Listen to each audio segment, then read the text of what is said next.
selamat pagi. Yang terhormat Bapak Suripno SE MSI AKT selaku dosen pembimbing mata kuliah auditing dan teman-teman semuanya, semoga pada pagi hari ini kita dalam keadaan sehat walafiat. Amin Allahumma amin. Pada kesempatan kali ini kita akan menyampaikan hasil diskusi kami dari kelompok 4, yakni bab penaksiran risiko dan desain pengujian. Sebelum menyampaikan materi yang pertama, saya akan memperkenalkan terlebih dahulu anggota dari kelompok 4. Yang pertama ada Nafa Zumrotun Maimunah, NIM 49, kemudian ada Titin Lutfiana, NIM 50, dan saya sendiri, Gladi Sasantia Yuninggar, NIM 51. Untuk materi yang pertama, akan disampaikan oleh Mbak Nafa terlebih dahulu.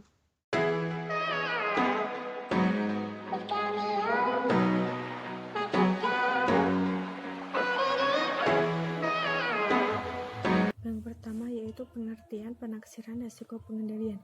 Penaksiran risiko pengendalian adalah proses evaluasi efektivitas desain dan operasi pengendalian intern entitas dalam rangka pencegahan atau pendeteksian salah saji material di dalam laporan keuangan. Tahap-tahap penaksiran risiko pengendalian adalah sebagai berikut. Yang pertama, pertimbangkan pengetahuan yang diperoleh dari pemahaman atas pengendalian intern. Auditor melakukan prosedur akan mendapatkan pemahaman pengendalian internal atas versi laporan keuangan yang bersifat material. Yang kedua, lakukan identifikasi salah saji potensial yang dapat terjadi dalam asersi entitas. Berdasarkan pemahaman atas pengendalian intern, auditor kemudian akan melakukan identifikasi salah saji potensial yang dapat terjadi dalam asersi yang berkaitan dengan setiap saldo akun signifikan. Yang ketiga, lakukan identifikasi pengendalian yang diperlukan untuk mencegah atau mendeteksi salah saji. Setelah auditor mengidentifikasi salah saji potensial yang dapat terjadi dalam asersi yang berkaitan dengan setiap saldo akun yang signifikan, auditor kemudian mengidentifikasi pengendalian yang diperlukan untuk mencegah atau mendeteksi salah saji tersebut.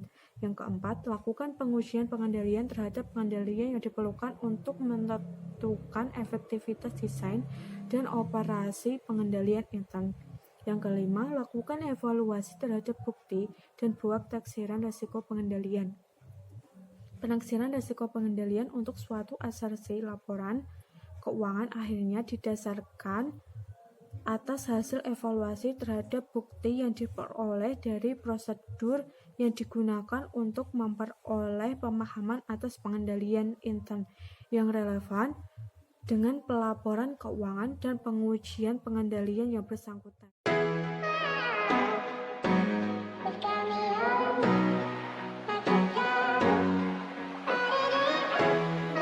Yang kedua yaitu pengujian pengendalian. Pengujian pengendalian adalah prosedur audit yang dilaksanakan untuk menentukan efektivitas desain atau operasi pengendalian intern. Pengujian pengendalian yang juga dapat diterapkan dalam kedua strategi audit yaitu pendekatan terutama substantif dan pendekatan risiko pengendalian rendah. Yang pertama, pengujian pengendalian bersamaan. Pengujian pengendalian bersamaan dilaksanakan oleh auditor bersamaan waktunya dengan usaha pemerolehan pemahaman atas pengendalian intern. Yang kedua, pengujian pengendalian tambahan atau pengujian pengendalian yang direncanakan. Pengujian pengendalian ini dilaksanakan oleh auditor dalam pekerjaan lapangan. Pengujian pengendalian ini dapat memberikan bukti tentang penerapan semestinya, kebijakan dan prosedur pengendalian secara konsisten sepanjang tahun yang diaudit.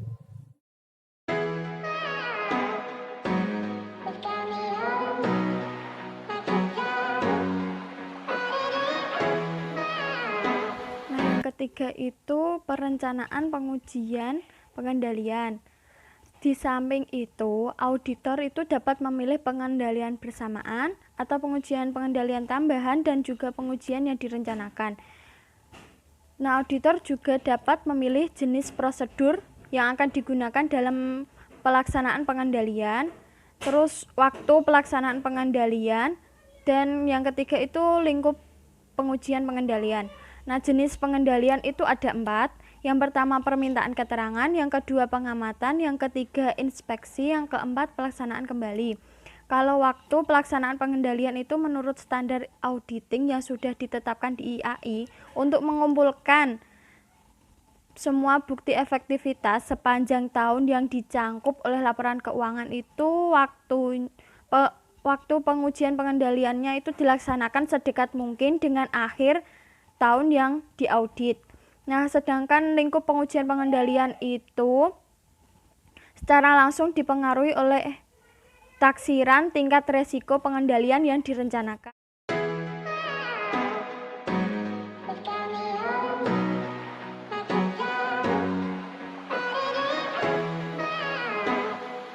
D. Program audit untuk pengujian pengendalian. Secara konseptual, metodologi untuk merancang pengujian pengendalian dan pengujian substantif atas transaksi untuk mencakup itu ada 4 langkah. Yang pertama memahami pengendalian, yang kedua menilai resiko pengendalian yang direncanakan, yang ketiga menentukan luas pengujian pengendalian, yang keempat merancang pengujian pengendalian dan pengujian substantif atas transaksi untuk memenuhi tujuan audit yang berkaitan dengan transaksi.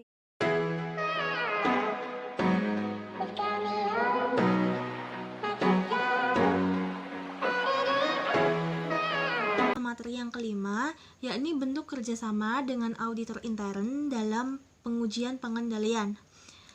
Di sini ada 2 bentuk kerjasama, bila mana auditor independen akan melakukan audit atas laporan keuangan entitas yang memiliki fungsi audit intern, maka auditor independen akan melakukan yang pertama adalah koordinasi auditor independen dan auditor intern. Nah, di sini auditor intern bertanggung jawab untuk membantu pengendalian intern entitas sebagai bagian dari tugas rutinitas.